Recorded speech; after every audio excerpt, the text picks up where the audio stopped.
Pag-usapan po natin diet tips, tsaka pag-usapan din natin intermittent fasting. Ano ba maganda pampapayat? Ano ba pros and cons nitong style na pagpapapayat?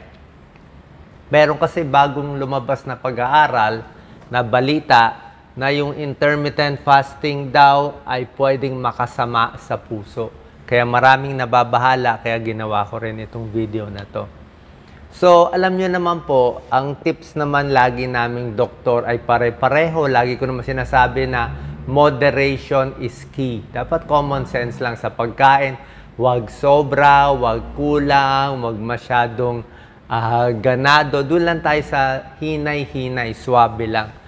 Throughout the years, ang dami ng diet. Sa edad kong to, ang dami ng lumampas na diet na alam ko mula 1900 nga, iba no, inabot ko yung mga Atkins diet, Paleo diet, South Beach diet, Keto diet, ngayon may intermittent fasting. So, paiba-iba lang siya throughout the years, di ba? Pero yung sa ibang tao, pag may nakitang diet, eh gustong-gusto yun na.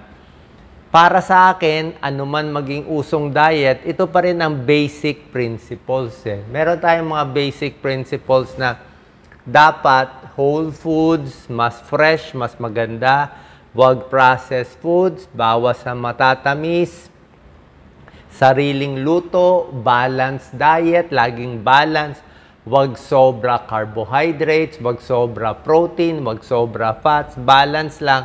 Tapos, isa ding diet na lagi natin tinuturo, ito yung mga sa Japan, sa ibang bansa na mahaba ang buhay, eat 5 to 6 small meals in a day. So, kakain pa konti-konti lang, wag sobrang busog, pero throughout the day. So, ano naman tong intermittent fasting? Sa intermittent fasting, maraming style. Merong iba, hindi kakain ng 12 hours. Merong iba, 14 hours. Meron iba, 16 hours hindi kakain. So, ang pinag-uusapan dito, yung 16 hours na hindi kumakain. So, ang kain lang niya, ang pagitan lang niya, 8 hours lang. So, medyo mahirap yung ganong timing. Ano nangyayari sa fasting? Mamaya papakita ko yung pag-aaral pros and cons. Sa fasting kasi, after 8 hours na hindi tayo kumakain, naubos na yung glucose na nakain natin. So, ang mangyayari after 8 hours, yung mga taba na natin ang gagamitin ng katawan, yung taba na. Tapos pag hindi pa tayo kumain, bukod sa taba ang ginagamit ng katawan, pati yung muscle, pwede na rin lumate yung muscle. So, pag sobrang tagal ng fasting, hindi rin ganun kaganda or pang long term. Pero nakakapayat siya. Di ba? Gusto mo ma-burn yung fat eh. So, may mga pag-aaral, may mga pag-aaral, ang intermittent fasting sa short term, within 1 year, within 1 year, kasi nga, hindi ka kumain ng 16 hours, 8 hours lang kain mo, mukhang mas nakakapayat. Okay? May short, finalo up sila ng 1 year. Baka makapayat. Paano hindi ka nga kasi kumakain eh? Sa puso, bumababa ang blood pressure, parang mas okay sa short term in 1 year. Diba? Kaya lang, ito ang problema. Meron ding con tulad nitong pag-aaral na papakita ko mamaya.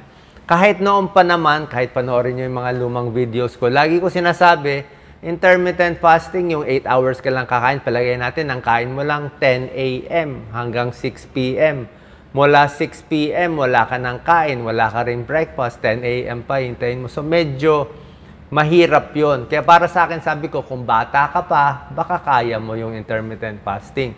Pero pag senior ka na, o may diabetes ka na up and down ang sugar mo, hindi ko pinapayo.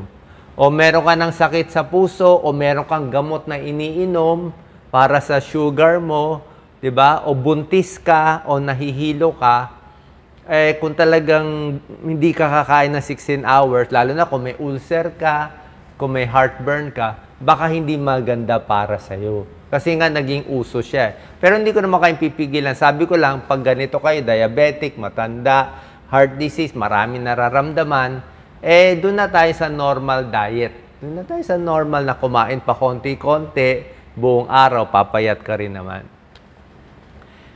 Yung mga nag-intermittent fasting, syempre 16 hours eh. So, pag gutom talaga, irritable, yung iba medyo nadidepress, headache, nadidehydrate yung iba. Tapos, pagkakain na, napaparami naman masyado. So, medyo nagugulo yung katawan. Although, mas konti na lang dapat nakakain nila kasi 8 hours na lang yung kain nila. So, ito na yung pag-aaral. Ano lumabas dito pag-aaral? Actually, maganda yung ginawang summary nitong dalawang authors na nilagay nila ano yung mga positive studies and negative studies. Nilink nila sa actual medical studies. So, ito yung issue ngayon. Ang issue ngayon, may isang malaking pag-aaral, 20,000 people, finalo up ng maraming taon, tiningnan nila yung haba ng buhay at sakit sa puso at cancer ng mga taong normal eating, yung kumakain lang ng 16 hours ang kain in a day, kumpara dun sa intermittent fasting na 8 hours lang kumain or less pa. Ito yung nakita nilang resulta. Okay. Doc Lisa, focus mo. Nakita nila, pagdating sa sakit, ito yung controversial eh. Pagdating sa sakit sa puso, ayan no, yung kumakain ng 8 hours lang in a day or less, mas marami namamatay. Ayan no, p-value 0.006. Significant. Pero pag kumakain na siya ng normal, 10 hours kumain, 12 hours yan, nawawala na yung negative effect. So yung super hindi kumakain lang. Yan.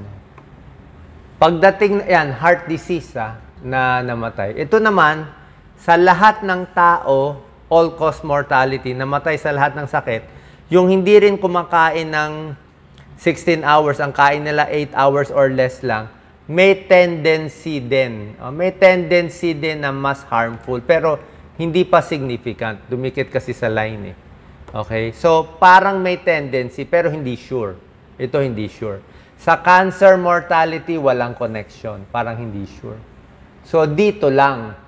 Sa heart disease, mukhang hindi maganda. Yan, no? Parang hirap yung puso pag 8 hours ka lang kumakain. Yan ang sinasabi nitong pag-aaral. Pero dapat natin tandaan, survey lang to. Survey lang. Tapos, tingnan nyo naman pagdating sa normal na kain, yung kumakain ng 5 small meals in a day, di ba? 16 hours kumakain, parang maganda rin sa puso, ayan, no? At sa katawan. Positive siya, ito. Hindi naman significant, pero okay yung normal eating, konti lang kakainin mo, di ba? Pag nagutom ka madaling araw, kumain ka konti, mas swabe siya. So, yan ang pinapakita nitong pag-aaral. Yan ang pinapakita.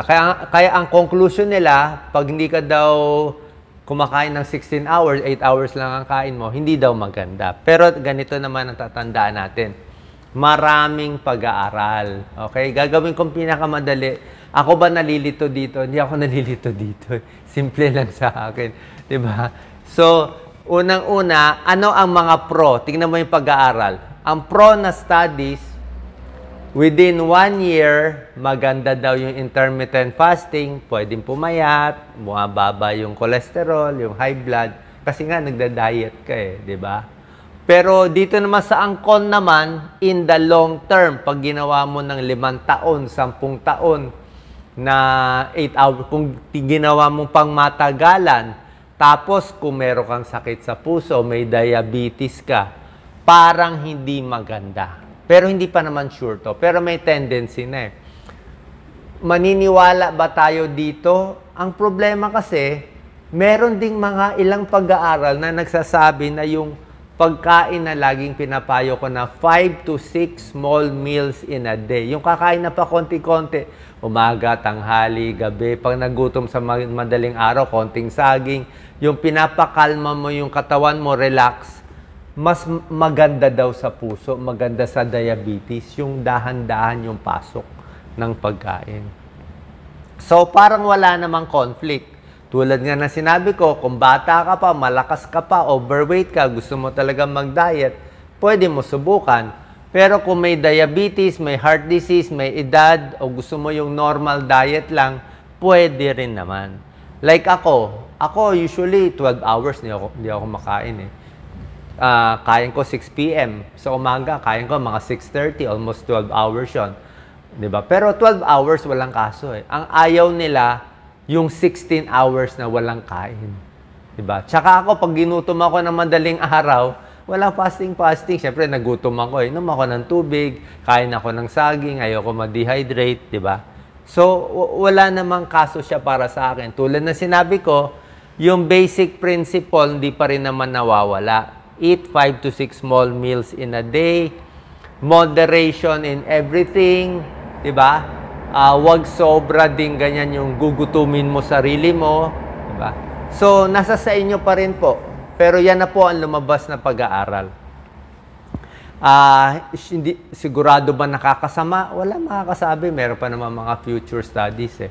Pero nga, nakita nga natin, kung 8 hours lang ang kain mo, tapos may sakit ka sa puso, matanda, o may diabetes, o nagloloko blood sugar mo, o nahihilo ka na, 16 hours ka hindi kumakain, wala namang masama na kumain na lang ng normal. Total, isang diet lang naman to, ang dami naman diet na dumaan, di ba? Wala naman talagang magic eh. Kung gusto natin mag-diet para hindi magkasakit sa puso, marami naman tayong diet, bawas sugar, diet na yan, bawas kanin. Okay, nag-intermittent fasting ka, kinain mo naman lahat ng taba, lahat ng sauce, lahat ng kanin, nag-all you can eat ka naman, di pareho din. Hindi naman talaga yung timing yung mahalaga eh. Wala namang magic sa timing eh, di ba? Ang magic talaga, kung ano pa rin pinapasok mo sa katawan mo. Tubig ba? Dapat marami. Stress ba? Dapat bawasan. Gulay mo? Dapat damihan. Ito pa rin naman yung mga healthy foods. Diba? Nasa pagkain pa rin naman siya.